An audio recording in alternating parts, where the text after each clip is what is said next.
62% of Americans say that their favorite type of cookie is a chocolate chip cookie. Today, I will be demonstrating how to make the perfect batch of packaged chocolate chip cookies. You should listen and watch my demonstration because there are 3 easy steps to follow and hardly any supplies necessary. It's cheap if you have a sweet tooth, so you can make them at home anytime. It's not time consuming at all, so you can whip them up last minute if you're invited to some type of event. And lastly, everyone loves chocolate chip cookies, so you can bake them for friends and family and bring them to any type of function and you'll be loved. Hi, my name is Eliana and I'm qualified to speak because I'm a fellow chocolate chip cookie lover. I love baking and I have found this to be one of the easiest things to make ever. And so you should definitely take my word for it. There are 3 main steps that you need to follow. First, to mix all of your ingredients. Second, to put it all into a pan and bake. And third, to let them cool and then to finally eat them. Wait, before we start this recipe, you will need to know a few things. First, you will need to purchase a package of cookies, but it's usually pretty cheap. I just got mine for like $3.50 at my local market. You can find it anywhere. You will need a single egg and a stick of butter, and I just used the Land O'Lakes butter. And you will need a mixing bowl, which I just used some glass bowl. You don't need anything extravagant, and a pan and an oven, of course. And then you will need to know to preheat your oven to 350 first, to have your butter softened when you're starting to mix, to grease your pan, to wash your hands, and to tie your hair back if you have any. If you don't, you can make this recipe too. You don't need to have hair. You can be bald. It'll be just the same. Now let's get started into baking. So first, you will start by grabbing your bowl, of course, and then putting your packaged cookies into your bowl. Make sure not to get any shells because we want to be clean, we want it to be efficient. Then you put your softened butter into the bowl and you can start mixing. You can use a whisk. I'm just going to use a fork just to show how easy it is. You don't need many supplies. You can use what you have at home. But in the meantime, while I'm mixing this, I'm going to tell a little story. So chocolate chip cookies actually remind me of my Nana. We used to always make them together, and it started with every single time I would go to her house, and every single time I was hungry, I would go into the cabinets and I would crawl on top of the countertops to like get to the cabinets itself because I was so short. And so I would crawl onto the countertops and I would look in the cabinets. Every single time I opened those cabinets there was a package of cookies. Every single time, I swear. And being the kid I was who did love chocolate chip cookies, every single time I asked, can we please make these? And there was never a time that she said no. And now every single time I see a package of chocolate chip cookies, I think of my Nana. We still love baking together. She just moved to Oregon, so now we don't bake together as much, but I still see her and everything. There's the oven going off. We are going to grab our greased pan, which you should have greased too, if you listened to what I said in the beginning. And it's a little bit messy, but it's cookies, so this is what it should look like. Now that we've finished mixing, we are going to start placing the cookie dough onto the pan and then putting it into the oven, which is already preheated to 350.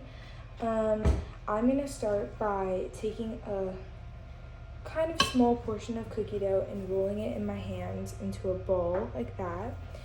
Doesn't really matter, it doesn't need to be perfect, but you need to evenly space them onto the pan so that they cook evenly in the oven, which is important.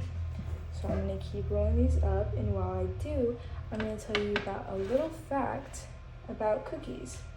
So raw flour and unpasteurized eggs can carry salmonella. That's why technically raw cookie dough is dangerous to eat, but 67 Americans have eaten raw cookie dough and 51% have admitted to eating raw cookie dough regularly. It may be shocking, and it is a little bit shocking to me, except for the fact that every single person that I've met has admitted to loving cookie dough, and they say that if they could, they would eat a whole batch of just raw cookie dough if it wasn't technically weird, but they just love it so much. I personally don't see the hype in raw cookie dough because I don't know why. Sometimes I think like I wish I did, but it also like isn't the best for you.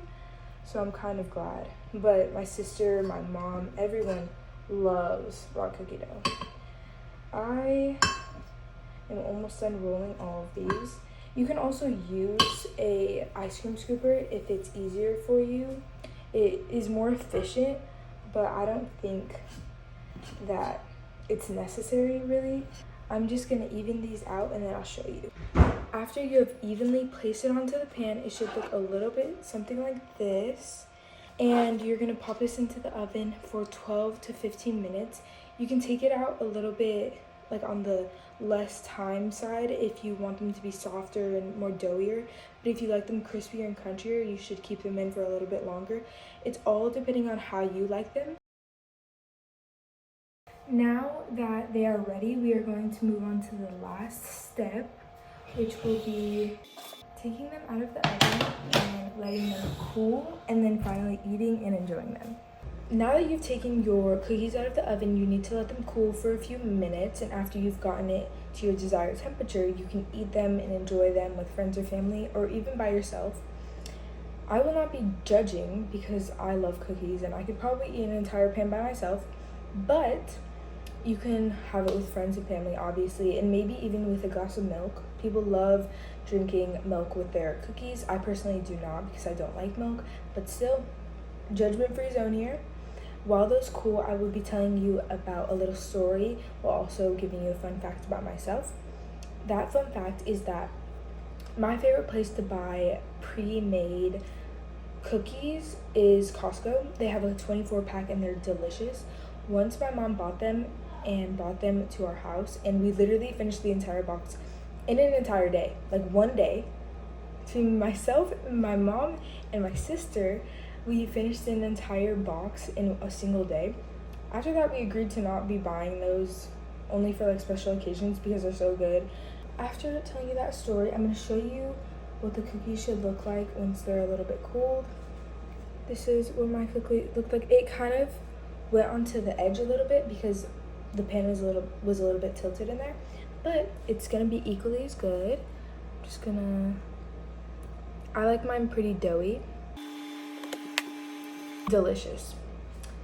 Just a recap of the easy steps it takes to make these cookies. First, you mix your ingredients. Second, you put them onto the pan and bake. Third, you cool them and enjoy them. If you followed my spectacular cookie recipe, you probably found yourself being a part of the 62% of people that say that their favorite cookie is a chocolate chip cookie. If you didn't, you probably did my recipe wrong because these cookies are delicious and I think anybody would enjoy a classic chocolate chip cookie as their number one. Enjoy!